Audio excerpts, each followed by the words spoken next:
pahalanya kepada Nabi Muhammad sallallahu alaihi wasallam, ahli keluarganya, para sahabat, dan semua orang Islam sama ada yang masih hidup ataupun sudah meninggal dunia. Syai'un lillahi lahumul Fatihah. A'udzu billahi minasy syaithanir rajim. Bismillahirrahmanirrahim. Alhamdulillahi Rabbil Alamin. Ar-Rahmanir Rahim. Maliki Yawmiddin. Iyyaka na'budu wa iyyaka nasta'in. Ihdinas siratal mustaqim. Siratal ladzina an'amta 'alaihim ghairil maghdubi 'alaihim waladdallin.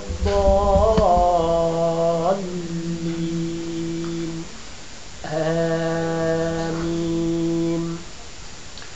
Allahumma salli ala sayyidina Muhammadin wa ala alihi wa sahbihi wa barik wa sallim. Allahumma salli ala sayyidina Muhammadin wa ala alihi wa sahbihi wa barik wa sallim. Allahumma salli ala sayyidina Muhammadin wa ala alihi wa sahbihi wa barik wa sallim.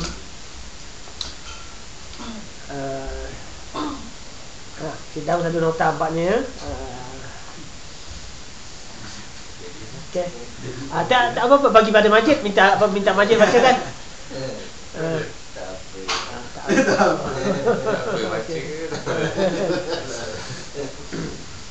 Surah Al-Ikhlas kita ini ya.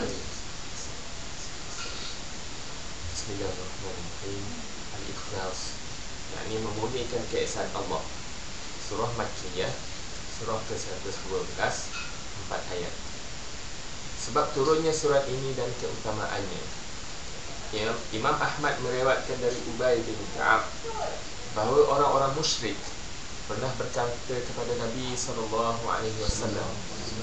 "Hai Muhammad, terangkanlah kepada kami nasab Rabbmu." Maka Allah Ta'ala menurunkan firman-Nya, "Qul huwallahu ahad, Allahus samad, lam yalid wa lam yulad, wa lam yakul lahu kufuwan ahad." Mafhumnya. Katakanlah, dialah Allah yang Maha Esa. Allah adalah Rabb yang bergantung kepadanya segala urusan. Dia tidak beranak dan tidak pula diperanakkan, dan tidak ada seorang pun yang setara dengannya. Demikianlah yang diriwayatkan oleh At-Tirmizi dan Ibnu Jarir dari Ahmad bin Malik.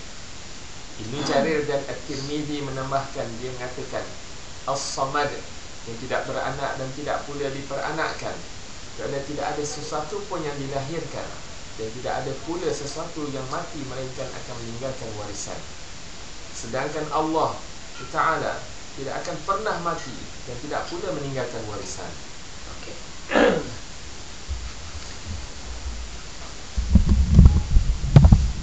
Ya, surah Al-Ikhlas ya.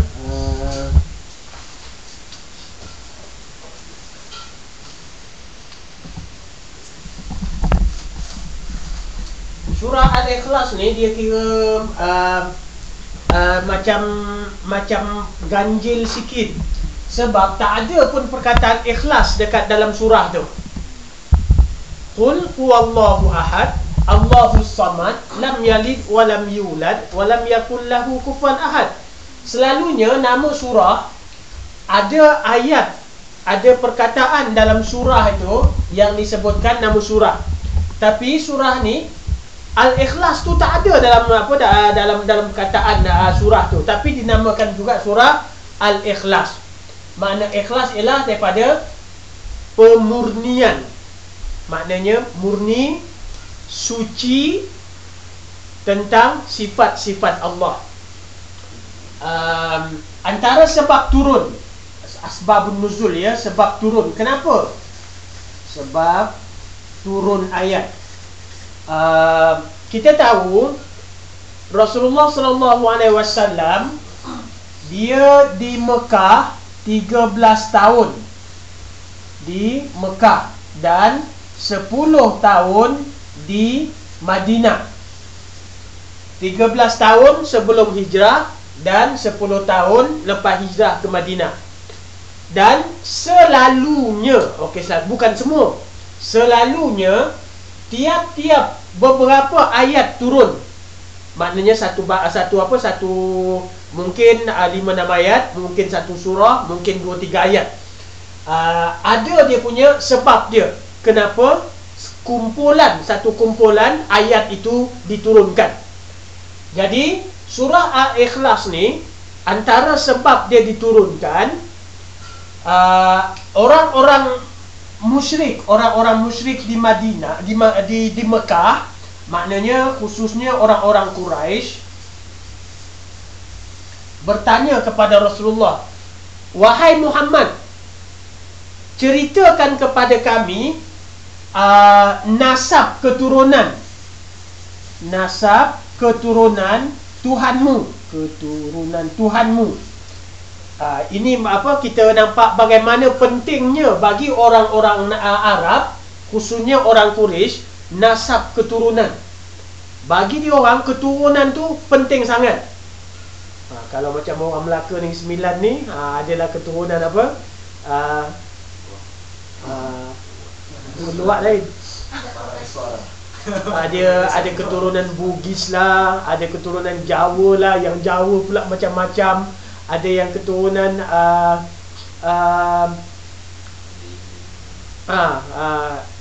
jadi bagi orang Arab ni, keturunan ni penting. Jadi bila dia orang dengar ada Tuhan yang dipanggil Allah, antara yang dia orang nak tahu ialah apa dia nasab keturunan Allah tu. Apa dia nasab keturunan Allah. Jadi turunlah ayat ini yang menceritakan Allah itu Maha Esa, tidak beranak dan tidak diperanakkan, dan tidak ada yang sama dengan Allah Subhanahu wa taala.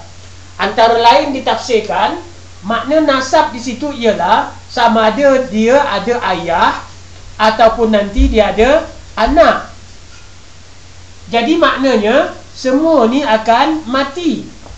Bila mati akan meninggalkan warisan, ada orang yang mempusakai harta pusaka dia. Jadi bila ayat ini diturunkan mengatakan Allah Esa, bapa tidak ada, anak pun tidak ada. Oleh kerana itu Allah tidak akan mati dan warisan pun tak ada, sebagaimana yang ada pada manusia. Jadi Allah tidak sama macam manusia. Sebab itu ini di antara maksud Qul huwallahu ahad. Sebab itu minggu lepas diceritakan di antara surah yang Nabi suka baca ialah surah Qul huwallahu ahad. Sebab dia surah Ikhlas yang memurnikan, yang mensucikan sifat Allah Subhanahu wa taala.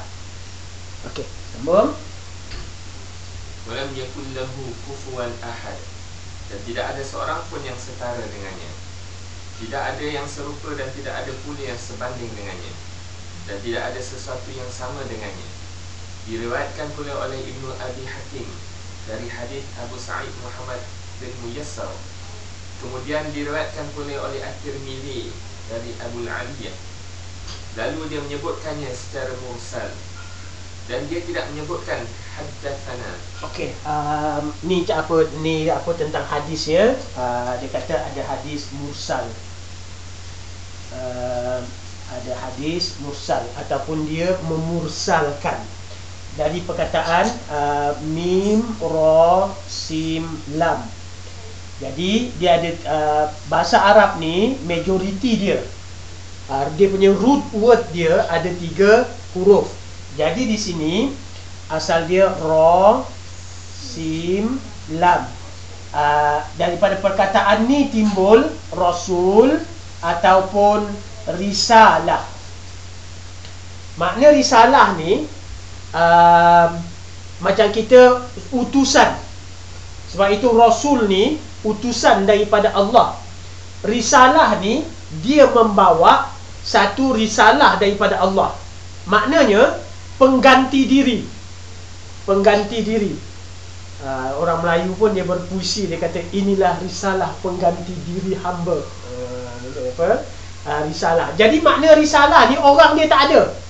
Jadi bila dia kata mursal, ada Rasulullah SAW, kemudian ada sahabat yang jumpa Nabi, dan ada tabi'in yang tak jumpa Nabi tetapi jumpa dengan sahabat. Jadi bila dia kata hadis ini mursal, hadis ini diriwayatkan oleh tabi'in, dia tak jumpa Nabi, dia hanya jumpa sahabat, tetapi dia berkata Rasulullah SAW bersabda. Sepatutnya dia mesti melalui sahabat. Sebab dia tak pernah jumpa dengan Nabi, kena melalui perantaraan sahabat yang jumpa dengan Nabi, sahabat kita pada dia.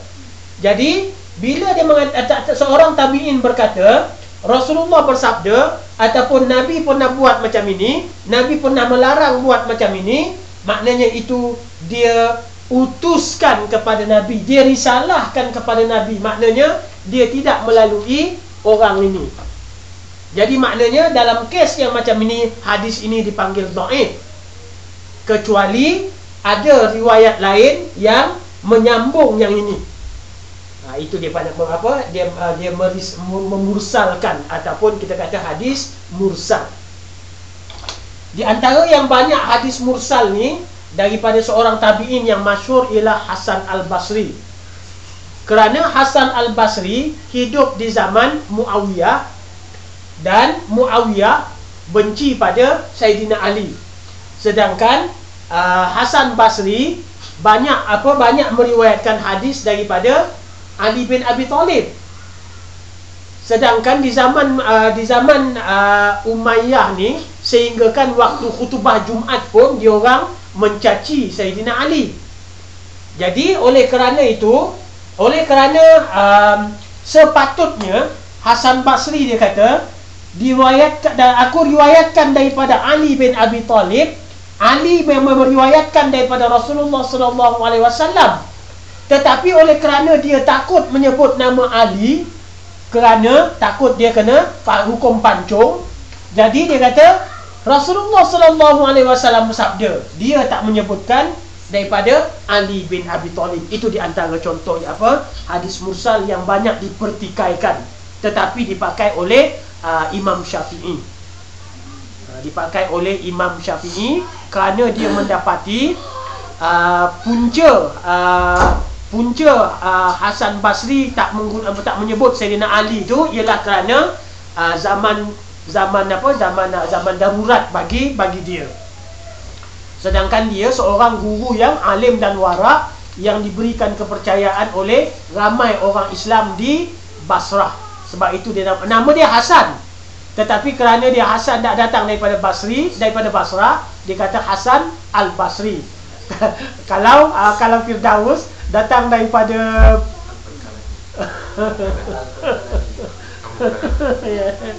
gitu ya, itu orang Arab.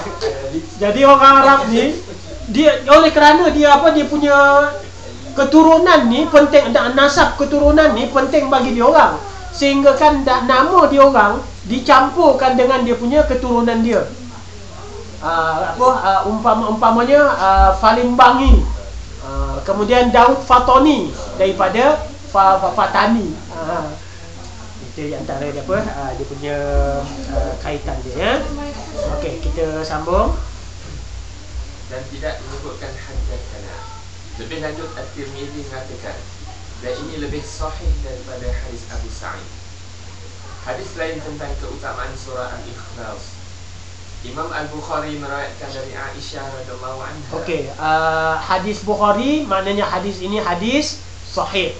Imam Bukhari dia ada dua kitab yang kalau kitab hadis dia ada apa? Kalau Imam Bukhari, kalau kitab hadis yang terkenal ada dua. Satu Jami' ataupun kitab Sahih, selalu dikata Sahih Bukhari. Dan ada lagi kitab Adab Mufrad, Adabul Mufrad. Kemudian ada di antaranya periwayat-periwayat hadis. Periwayat-periwayat hadis. Jadi bila orang kata hadis ini diriwayatkan oleh Imam Bukhari, selalunya maksud dia ialah dalam kitab sahih dia. Jadi hadis itu hadis sahih. Kalau hadis itu daripada adab mufrad, selalunya orang menyebutkan diriwayatkan oleh Al-Bukhari dalam kitab Adabul Mufrad. Tetapi kalau orang diam, selalunya merujuk kepada Sahih Bukhari. Sebab dia, kalau dalam adab mufrad ni, tak semua hadis tu sahih. Tak semua hadis itu sahih. Banyak dalam hadis ini, lebih kurang 200 buah hadis yang dhaif. Lebih kurang kalau tak salah ada dekat 2000 hadis dalam adab mufrad ni. Dan menurut Nasiruddin Al-Albani, dia pernah mentakhrijkan adab mufrad ni. Dia kata dekat 200 buah hadis adalah hadis dhaif, walaupun diriwayatkan oleh Imam Bukhari. Tetapi berbeza. Ni dua kitab yang berbeza. Satu Sahih Bukhari, satu lagi kitab yang lain Adab Mufrad. Jadi sekarang ni diriwayatkan oleh Imam Bukhari, jadi kita tahu hadis itu hadis sahih dan diriwayatkan daripada yang diterima daripada Aisyah, isteri Nabi Muhammad sallallahu alaihi wasallam. Di kalangan isteri-isteri Nabi yang paling banyak meriwayatkan hadis ialah Aisyah. Diriwayatkan dari Bukhari, dari Aisyah. Sambung. Imam Al-Bukhari meriwayatkan dari Aisyah radhiyallahu anha bahawa Nabi sallallahu alaihi wasallam pernah mengutus seseorang dalam suatu peperangan dan dia membacakan Al-Quran untuk para sahabatnya dalam solat mereka. Lalu dia menutupnya dengan surah Qul huwallahu ahad. Ketika mereka kembali, mereka menceritakan hal itu kepada Nabi sallallahu alaihi wasallam. Maka beliau berkata, tanyakan kepadanya untuk apa dia melakukan hal tersebut. Kemudian mereka pun bertanya kepadanya. Lalu dia menjawab, kerana ia merupakan sifat Ar-Rahman, sedang aku lebih suka membacanya. Maka Nabi SAW bersabda, beritahukan kepadanya bahawa Allah menyukainya. Dan diriwayatkan oleh Muslim dan An-Nasa'i. Jadi maknanya selain daripada Bukhari, hadis ini diriwayatkan oleh Imam Muslim. Jadi kita hari itu ada 7 kategori hadis sahih. Yang ini hadis sahih martabat nombor 1. Sama-sama diriwayatkan oleh Imam Bukhari dan Imam Muslim. Cerita dia, sahabat pergi perang. Kemudian satu hari bila dia orang solat, seorang sahabat ni jadi imam. Bila dia jadi imam, dia baca satu surah. Habis satu surah ni, dia baca surah Al-Ikhlas. Dia tak habis dekat satu surah tu aja, dan dia baca lagi surah Al-Ikhlas. Yang para sahabat ni, dia orang merasa macam baca satu surah dah lah, apa pula yang sambung dengan surah Al-Ikhlas. Jadi sahabat ni bila habis daripada perang, balik ke Madinah, dia orang cerita kat Rasulullah, wahai Rasulullah, masa kami perang hari tu, sahabat ni masa imamkan kami sembahyang, lepas dia baca satu surah, dia baca surah Al-Ikhlas. Jadi Nabi tak terus jawab. Nabi nak berikan satu sebab untuk sahabat ni rasa nak tahu lagi, supaya jangan lupa, supaya dia gairah nak tahu. Nabi kata, okey, tanya orang tu, apa sebab dia buat macam tu? Nabi boleh jawab, tetapi Nabi nak beri pada sahabat ni satu cara. Ini cara nak mengajar ni, psikologi pendidikan, untuk apa kita tanya dia, kenapa dia buat macam tu? Bila sahabat pergi tanya, sahabat ni menjawab, dia kata, aku dapat rasakan makna surah Al-Ikhlas ni menceritakan tentang sifat-sifat Allah, dan aku suka membaca sifat-sifat Allah. Kerana menceritakan Allah itu Maha Esa, Allah itu tempat meminta segala-galanya, Allah itu tidak ada anak, tidak diperanakkan, tidak ada yang serupa dengan Allah. Allah Maha dalam segala-galanya. Jadi dia kata, aku cintakan surah ini. Dia ada uhibbu, dia kata ya, uhibbu. Dia ada suka, ada makna cinta. Ada makna suka, ada makna cinta. Jadi dia kata, aku suka membaca surah ini. Aku cintakan surah ini kerana ia menceritakan sifat-sifat Allah Subhanahu wa taala. Rasulullah sallallahu alaihi wasallam menyuruh para sahabat pergi jumpa pada sahabat yang jadi imam ni, pergi tanyakan dekat dia, kenapa dia baca surah, lepas tu baca surah Al-Ikhlas, barulah dia sujud. Tak apa, Nurul, kat sini. Biasalah,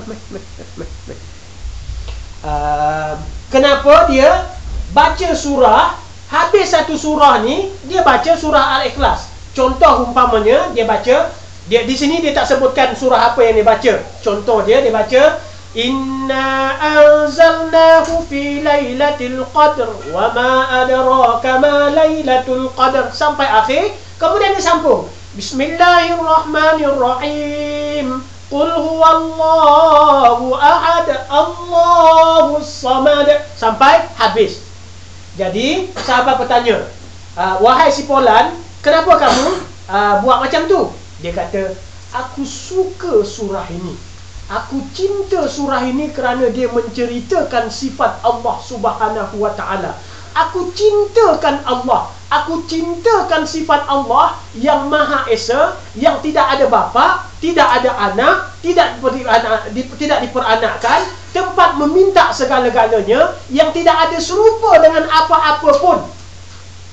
Jadi Rasulullah sallallahu alaihi wasallam, oleh kerana dia cintakan surah yang aku turunkan ini, yang menceritakan sifat-sifat aku cinta pada sahabat ini. Oleh kerana dia cinta surah Al-Ikhlas, Allah mencintai dia. Hadis ini hadis sahih yang diriwayatkan oleh Imam Bukhari dan Imam Muslim. Sambung. Hadis lain tentang keutamaannya yang menyamai sepertiga Al-Quran. Itu tentang menceritakan hadis sahih yang menceritakan tentang kelebihannya dari segi orang yang suka surah ini kerana dia cinta pada Allah, Allah akan mencintai dia. Bila Allah dah cinta pada kita, kita tak minta pun Allah beri. Apa lagi kita minta? Kita tak minta pun Allah beri, apa lagi kita minta? Macam biasa anda sebutkan dalam kelas kita, kita masa muda-muda dulu, baru-baru kahwin belaka dah, ada anak belaka. Tahu aja bini kita mengandung, bang, apa tak datang kotor lah bang. Kita dah tahu itu,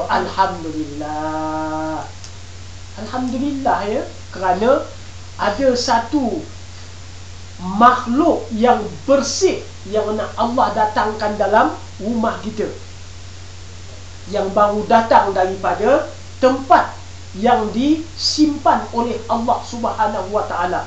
Makna sekarang ni macam satu harta yang amat bernilai. Allah tak beri pada sesiapa roh kita ni. Roh ni terus diambil daripada tempat dia, masukkan dalam rahim isteri kita. Datang dari sisi Allah, dari dalam bahasa Melayu kita. Ini orang yang dapat anak ni, orang yang tahu, dia merasakan satu macam dapat harta karun, macam dapat satu anugerah yang sangat istimewa. Apa istimewa dia? Kita tengok aja anak baru lahir ni, semua cantik. Tengok kanting kuning dia cantik, bulu mata dia cantik, mata dia cantik, hidung dia cantik, tak ada gigi pun cantik. Dia tak ada gigi, tapi kita tengok geram, tak ada gigi, geram. Kalau kita tak ada gigi ni, orang tengok pun malu. Kita sendiri pun malu, orang tengok pun malu. Tapi kita tengok anak budak kecil ni tak ada gigi, lawa. Tengok perut dia lawa, tengok dada dia lawa, tengok jari dia lawa, tengok tapak kaki dia lawa, semua lawa. Kita tahu aja isteri kita. Fadal. Kita ada jamaah daripada Kuching ada, daripada Johor ada. Mai sayang, mai. Terus Waalaikumsalam warahmatullahi. Mari. Allah beri anugerah pada kita. Oleh kerana kita sayang pada anak kita, ini cerita tadi, cerita dah lahir. Tahu aja bini kita mengandung, anak kita tak tahu apa itu seluar, kita siapkan seluar. Anak kita tak tahu pun apa itu baju, kita siapkan baju. Tak lahir lagi, hidup ke tak hidup kita tak tahu. Lahir ke ataupun mati dalam kandungan, kita tak tahu. Dah siap baju, seluar, kain napkin dia, dengan dia punya tempat mandi dia, sabun dia, segala-gala kita siapkan. Tak lahir pun lagi. Sayangnya kita pada anak kita. Dia tak minta, kita beri, kita siapkan. Seorang ayah sanggup mati pergi cari rezeki nak beri anak dia makan. Dapat rezeki pula, cukup nak beli susu aja. Beli susu anak, bagi anak minum. Kita minum air tak apa. Kita tonggak. Kita nyonyot je lah air dalam sungai. Masukkan mulut dalam sungai, go. Anak kita minum susu. Kerana sayangnya kita pada anak. Jadi sekarang ni, bila Allah dah sayang kepada seseorang kerana dia sayangkan Al-Quran, Al-Quran adalah kalamullah, wahyu daripada Allah Subhanahu wa ta'ala. Dia sayang pada kalamullah, kalamullah datang daripada Allah, Allah sayang pada dia. Di antara contoh dia ialah surah Al-Ikhlas. Di dalam kita punya huraian pada awal-awal surah dulu, ulama berbeza pendapat. Boleh tak kita banding-bandingkan surah? Malam Jumaat je baca Yasin, malam Jumaat aja baca Yasin. Kenapa malam Jumaat tak baca surah lain? Apa beza surah Yasin dengan surah yang lain? Jadi dia ada dua pendapat di kalangan ulama. Ada yang mengatakan semua ayat, semua surah, semua sama. Kerana semua datang daripada Allah Subhanahu wa ta'ala. Tak boleh kata surah Al-Baqarah lebih mulia daripada surah Al-Ikhlas. Tak boleh kata surah Al-Zalzalah, inna anzalnahu fi lailatul qadar, surah Al-Qadar itu lebih baik daripada surah Iza zulzilatul ardu zilzalaha umpamanya. Kerana semua datang daripada Allah. Nak bandingkan yang ni lebih mulia daripada ini. Artinya ada wahyu daripada Allah yang lebih rendah, ada yang lebih tinggi. Jadi walaupun ada pendapat ulama yang satu lagi mengatakan banyak hadis-hadis yang menunjukkan kemuliaan beberapa surah daripada surah yang lain. Umpamanya surah Fatihah dikatakan Ummul Al-Quran, sedangkan yang lain-lain itu tak dipanggil macam itu. Jadi dia dua pendapat ni masih diperbincangkan sampai sekarang. Tetapi bagi kita, kita terima semua itu adalah daripada Allah Subhanahu wa ta'ala. Jadi ini menunjukkan kelebihan, di antara kelebihan surah Al-Ikhlas ni kerana dibaca oleh sahabat. Jadi jangan kita pelik ya, jangan kita pelik. Ada orang baca Bismillahirrahmanirrahim. Qul huwallahu ahad, Allahus samad, lam yalid wa lam yulad wa lam yakul lahu kufuwan ahad dalam sembahyang. Kemudian Bismillahirrahmanirrahim. Qul a'udzu birabbil falaq min syarri ma khalaq, sampai akhir disambung pula Bismillahirrahmanirrahim. Qul a'udzu birabbin nas, malikin nas, ilahin nas. Kita berkata, Apa pula imam ni baca pelik pula ni. Daripada aku kecil sampai sekarang dah beranak 7, tak pernah imam baca macam ni. Dia ni pula baca macam ni. Mana pula tok gurunya ni? Rupa-rupanya benda tu betul, tak salah. Kita yang tak tahu. Kita yang tak tahu. Jadi sekarang ni daripada tafsir Ibnu Katsir, Syekh. Daripada tafsir Ibnu Katsir, ni dia punya yang originalnya 4 jilid. Kemudian kita ada yang terjemahan bahasa Indonesia. Kita baca yang tu, kita uraikan dan kita tambah dengan yang apa yang ada dalam bahasa Arab. Jadi kita datang ni nak tazkirah. Jadi kebetulan kita ada tazkirah, jadi kita ambilkan tazkirahnya. Kita ambilkan tazkirah ni. Saya driver aja. Iyalah. Silaturahim dengan Ustaz. Alhamdulillah, jazakumullah khair. Di antara hadis Rasulullah sallallahu alaihi wasallam, orang yang menyambungkan silaturahim ni didoakan oleh para malaikat supaya diberikan pahala dan diampunkan dosa. Dan disebutkan dalam beberapa hadis, ribuan malaikat mendoakan daripada awal sampai akhir orang yang menyambungkan silaturahim. Kalau datang daripada Malaysia dengan naik kapal terbang aja dah 13 jam, itulah di antara yang sentiasa didoakan oleh para malaikat. Menyambung silaturahim satu, dan kita sama-sama mengingatkan satu sama lain, itu ditambah lagi dengan amalan yang lain. Pengorbanan kita dari segi masa, dari segi harta, dari segi susah payah, yang itu pun akan ditambah lagi sebagai amalan lagi. Jadi amalan. Dan kalau kita bayangkan, kita tarik nafas, hembus nafas, tarik nafas, hembus nafas, tarik nafas, hembus nafas. Kita nak membayangkan banyak mana pahala yang Allah bagi pada kita. Cuba kita bayangkan, kita tarik nafas, hembus nafas, tarik nafas, hembus nafas. Setiap kali itulah para malaikat meminta kita diampunkan oleh Allah dan meminta kita dirahmati oleh Allah Subhanahu wa taala. Sambung Syekh. Kami ada 8 orang, Ustaz. Oh, ramai. Alhamdulillah. Syarah ada 3, dan saya ada kucing. Dia ada kucing. Alhamdulillah, 40. Ya. Jadi kita sekarang di Islamic Center ni lah. Bukan di Maki-maki. Bill Courage. Yang dekat ya, Maki dengan Madani dia mana satu? Okey. Makkah Kuwaidiyah. Yang baru siap tu? Yang baru siap. Ialah yang baru Dekat Abu Bakar, Makkah hijau, ubah hijau macam Bilal. okey. Maki kat mana yang tempat? Betul lah. Madinah dekat ni. Dekat Kuwait. Ya. Ya, okey. Orang tua-tua nak minta. Yang muda sekali ni dia 46 tahun. Yang ada 30 dia tu.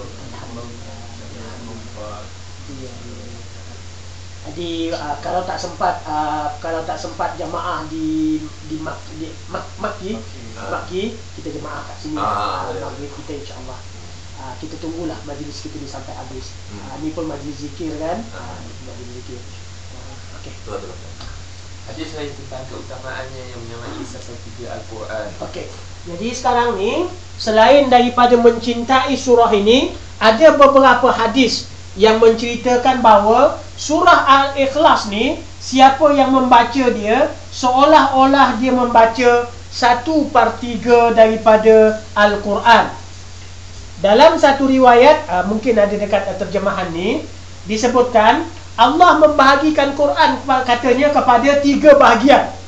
Satu bahagian, dan satu daripada bahagian yang 3 ni katanya menyamai dengan surah Al-Ikhlas. Jadi banyak hadis yang menceritakan jangan kita